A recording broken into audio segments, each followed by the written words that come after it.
Welcome, Munchies, to another chapter of Howl of the Forsaken. Press like, share a comment, or subscribe for more chapters. Thanks for watching. Kael didn't know if he should cry out in joy or soil himself in raw terror. The Primordial Forge wasn't just some dust-covered relic or forgotten artifact. It was a myth packed with power, capped by the potential threat of unleashing another apocalypse if it fell into the wrong hands. This thing had the ability to forge weapons so strong, so reality-breaking, that a nuclear bomb would seem like a kid playing with sparklers on New Year's Eve. The only other forge of its kind had been discovered by the Arc Division, and that one was just as useful as a broken vending machine in a desert. Not that Kael wanted theirs to work. Gods, no. The Arc Division liked to parade around as humanity's last hope, the shining guardians of civilization. They acted as if they were the saviors who pulled mankind from the brink of destruction after the world fell headlong into the calamity. Kael wasn't buying it, he never had. Underneath the Ark's glossy armor and practiced speeches, they brought humanity together by controlling and crushing anyone who got in their way. Their reach spread into everything: economics, politics, science, religion, even the weather forecast. If there was a pie, they owned the recipe and probably the chef, too. There was an old saying, power corrupts. And the Arc Division was practically fermenting in it. You didn't need a philosophy degree to see through their benevolence. Just look at Ashgarde Reach. It was an urban hellhole clinging to the armpit of the continent that used to be called the United States of America. The city remained a relic of the past, wobbling on the edge of ruin and broken promises. What was left after the calamity and the nuclear tantrums that followed resembled a domain of death, fire, and nuclear fallout. Ashgarde Reach was more of a swamp than a city now, surrounded by marshlands that swallowed up people. The place was a dumping ground, a quarantine zone for the expendable. The weak, the poor, the inconveniently non-compliant, all relocated there by the Arc Division to rot in peace.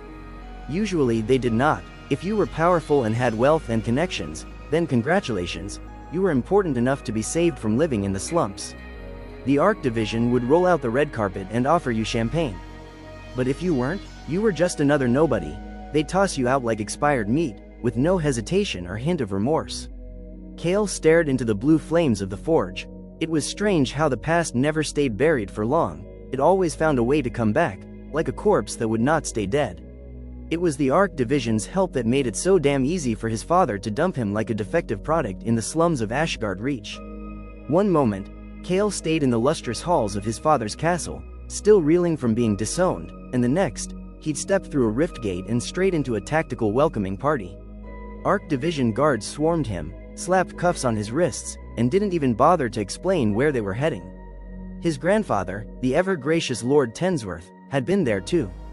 The bastard stood next to a smug Arc general, his smile turning into a sneer, and declared, loud enough for the guards and gods alike to hear, that Kael was a disgrace to the Lycan Empire. Your existence doesn't matter anymore. His grandfather's words still echoed in his mind sometimes, especially when things got too quiet.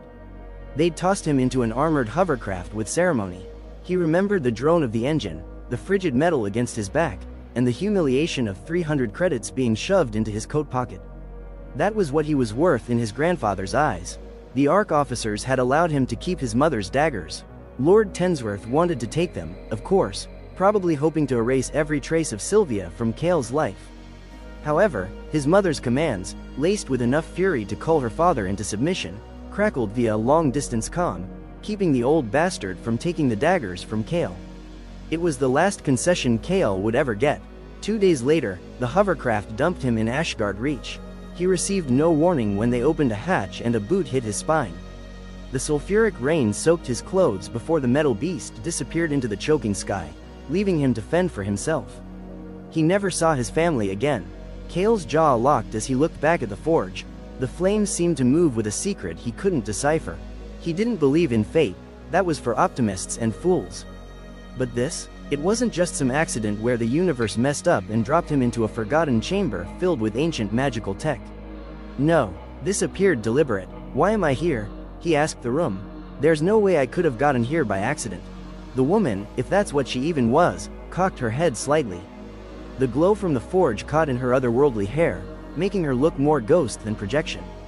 It wasn't, she said simply. Kael's HUD burst to life before he could press her further. His vision flickered as the fissured crescent moon that had been plaguing his display was replaced by a full moon. A howling wolf symbol burned at its center. Primordial Forge interface detected. Synchronization complete. Commencing download of ancestral DNA memory. 5%, 10%, what the actual? A sudden bolt of pain stabbed him right between the eyes as though someone had driven a branding iron into his skull. He yelped and dropped his dagger with a clatter that reverberated throughout the chamber. His knees gave way. He hit the ground, his palms scraping against cold stone as he clutched his head. What's happening? He snarled through gritted teeth, shooting a glare at the woman who hadn't moved an inch. Her eyes changed between blue and gold, unnervingly serene as she watched him squirm. The download took hours, every second stretched in agony, until Kael lay curled on the ground, forehead pressed against the floor, his breath drawing in shallow pants. Then, suddenly, there was a ding. Just like that, the pain disappeared without a warning and an apology card. Kael lifted his head, sweat clinging to his brow, and blinked the blurriness from his vision. Download complete, ancestral DNA memory integrated. Welcome, Kael Bloodfang, keeper of the Primordial Forge. The keeper? Kael muttered, staring at the flashing HUD in disbelief. The golden light glowed in the air before him. He glanced up at the woman, his lips twitched into a bitter half-smile. What's this supposed to mean?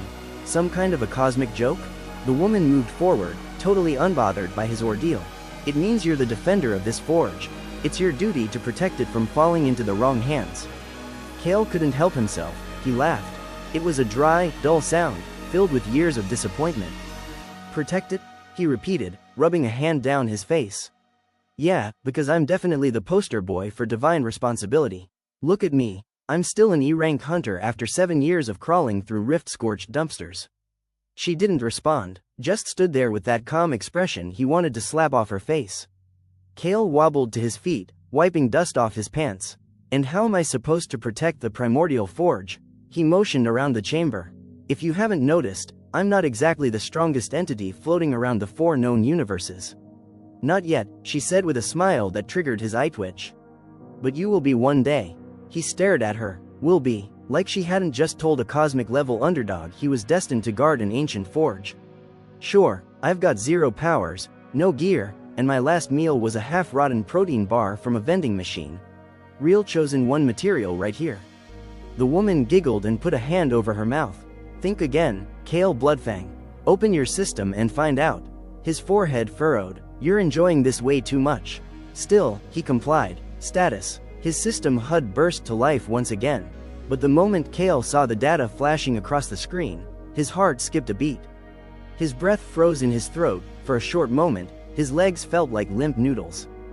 Primordial System HUD. Name: Kael Bloodfang. Health: 1010 points. Mana: 860 points. Spiritual energy: 710 points. Species: hybrid, human and lichen. Class: Warbrand Summoner and Primal Artificer. Rank: Omega Lichen. Level: 8. 400 out of 800 XP. Hunter Tier: E rank. Location: Chamber of Echoes. Attribute: Strength: 98. Dexterity: 74. Intelligence: 62. Spirit: 71. Mana: 86. Vitality: 101. Cultivation: 140. Attribute point available: 16. Skill points available: 10. Kael blinked, rubbing his eyes. He then blinked again before slapping his cheek. What fresh fever dream is this? He muttered, jaw slacked. For someone who'd stopped believing in miracles when puberty hit like a truck full of rejections, this felt suspiciously close to hope. And hope, in Kael's experience, was just the appetizer to soul-crushing disappointment. Is this a dream? He whispered. If it was, he didn't want to wake up, or maybe he did. Dreams never ended well for him. No, it isn't, Kael, the magical AI replied softly. A grin cracked across his face. A warmth bloomed in his chest, a foreign concept and uncomfortable to say the least.